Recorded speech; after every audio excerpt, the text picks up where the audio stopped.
बापू, ये पानी तो गिर रहा है, डर रहा है। अरे मुन्नी, मेरी बच्ची तुम डरो मत, सब ठीक हो जाएगा। सरला अपनी बेटी को दिलासा दिलाती है और वे बेचारे इस समय कर ही क्या सकते थे।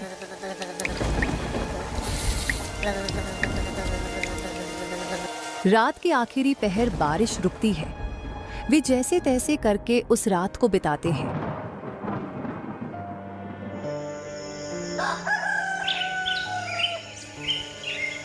अगली सुबह लखन कुछ लकड़ियां और खाने पीने का इंतजाम करता है, क्योंकि रात वाली बारिश में उनके राशन का सारा सामान बह गया था। उन लकड़ियों से लखन अलाव जलाता है तो उन्हें ठंड से थोड़ी बहुत राहत मिलती है। ये बारिश का सिलसिला यूं ही कुछ दिन तक जारी रहता है। रोज रोज सरला और लखन को घर का पानी निकालना पड़ता। एक दिन वो सब घर के बाहर खड़े थे। अजी, ऐसे कब तक चलेगा? ये हर रोज बारिश का पानी भरने से घर पूरा खोखला हो गया है। अब कर भी क्या सकते हैं भाग्यवान, कोई और रास्ता भी तो नहीं है। वे दोनों आपस में बातें कर ही रहे थे कि तभी अचानक से जोर का तूफान आया और बारिश शुरू हो गई।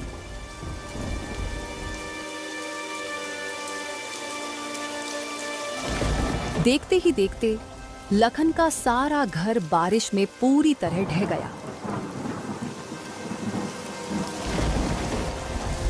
हे भगवान, ये क्या हो गया? हमारी आखिरी उम्मीद भी खत्म हो गई, हमारा घर ही टूट गया। अजी, शुक्र मनाओ कि घर ही टूटा है। मुन्नी और हम दोनों बाहर ही हैं। अगर हम लोग अंदर होते तो सोचो क्या होता। हाँ भाग्यवान, तुम ठीक कह रही हो। भगवान का लाख लाख शुक्र है, कुछ अनहोनी नहीं हुई। पर अब ऐसे में हम मुन्नी को लेकर कहाँ जाएंगे? इतनी ठंड और बारिश में भीगकर हम सब बीमार हो जाएंगे। अजी, अभी तो आज रात कहीं सर छुपाने की जगह मिल जाए, वही काफी है। कल का कल देखेंगे। हाँ, वो हमारे पड़ोसी है ना मंगतू भैया, आपके जिगरी दोस्त, उन्हीं के यहाँ चलते हैं। हाँ, तुम सही कह रही हो भाग्यवान। मंगतू हमारी मदद जरूर करेगा, दोस्ती किस काम आएगी आखिर।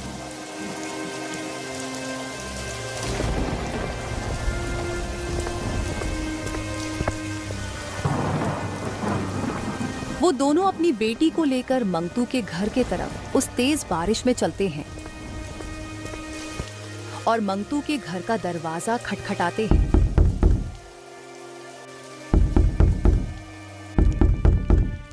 अरे भाई, इतनी तेज बारिश में इतनी रात को कौन दरवाजा बजा रहा है? अजी, बैठे बैठे बातें बना रहे हो, जाकर देखोगे तब पता चलेगा ना। भाग्यवान, तुम ज्यादा मत बोलो, चुपचाप पकौड़े बनाओ।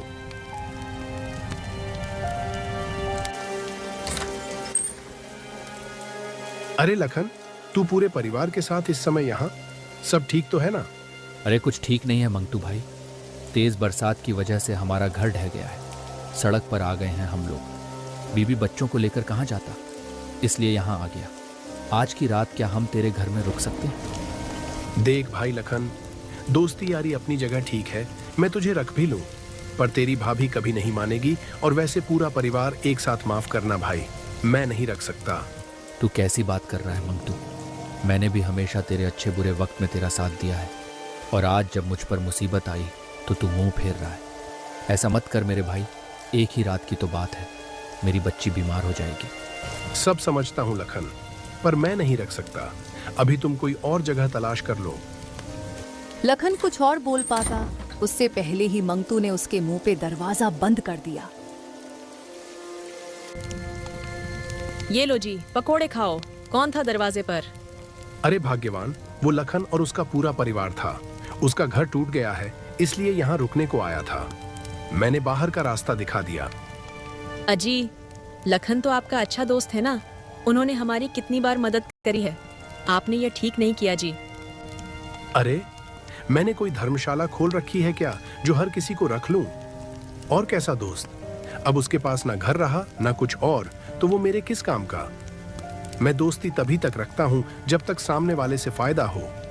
भगवान से डरिए जी, वक्त बदलते देर नहीं लगती। कहीं ऐसा ना हो ये आपके बड़े बोल आप पर ही भारी पड़ जाए। अरे भाग्यवान, ऐसा कुछ नहीं होता। ये लो पकौड़े खाओ, बड़े ही स्वादिष्ट बने हैं। उधर मंगतू बरसात के मजे ले रहा था तो वही लखन का परिवार तेज बारिश में बीच सड़क पर भीग रहा था। अजी, आप तो मेरा दोस्त कह के जान लुटाते थे ना, और उसने तो हमें एक रात घर में रुकने तक नहीं दिया। अरे भाग्यवान वही तो बात है ना, बुरे वक्त में ही पता चलता है कि कौन अपना है कौन पराया। लेकिन मंगतू से मुझे ये उम्मीद नहीं थी। बापू, मम्मी, मुझे बहुत ठंड लग रही है। सरला मुन्नी का माथा छूकर देखती है तो वह चिल्ला पड़ी। अजी, मुन्नी को तो बहुत तेज बुखार हो गया है, ये ठंड से कांप रही है। अब हम क्या करें जी? आप कुछ कीजिए ना। मुखिया जी के घर चलकर देखते हैं, अब एक वही है जो हमारी मदद कर सकते हैं। हाँ हाँ जी, जल्दी चलो। वे तीनों जैसे तैसे मुखिया के घर पहुंचते हैं।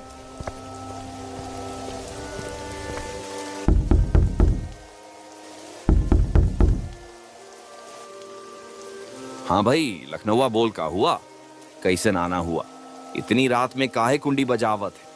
मुखिया जी, वो बारिश से मेरा पूरा घर टूट गया, मैं बेघर हो गया हूँ, मेरी मदद करो। आज रात अपने घर में ठहरने दो। क्यों भाई, मैंने तुम लोगों का ठेका ले रखा है क्या? पता नहीं तुम लोग कहाँ से चले आते हो मुंह उठाकर।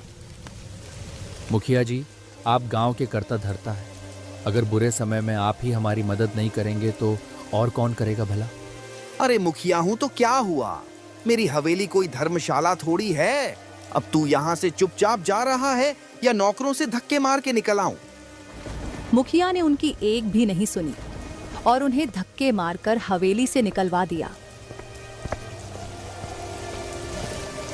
रात भर वो कभी किसी रिश्तेदार का तो कभी दोस्त के घर का दरवाजा खटखटाते रहे, पर किसी ने भी उनकी मदद नहीं की। थक हार कर वे बेचारे एक पेड़ के नीचे बैठ जाते हैं। आज दिखा दिया लोगों ने, कोई किसी का अपना नहीं होता। आप हिम्मत मत हारिए जी, ऊपर वाला सब देख रहा है, वह हमारी जरूर मदद करेगा। एक दिन हमारे भी जरूर दिन बदलेंगे, और जिन्होंने आज हमें आंखें दिखाई है ना, भगवान उनकी आंखें एक दिन जरूर झुकाएंगे। वे रात भर ऐसे ही बारिश में भीगते भीगते अपनी किस्मत को रोते रहे।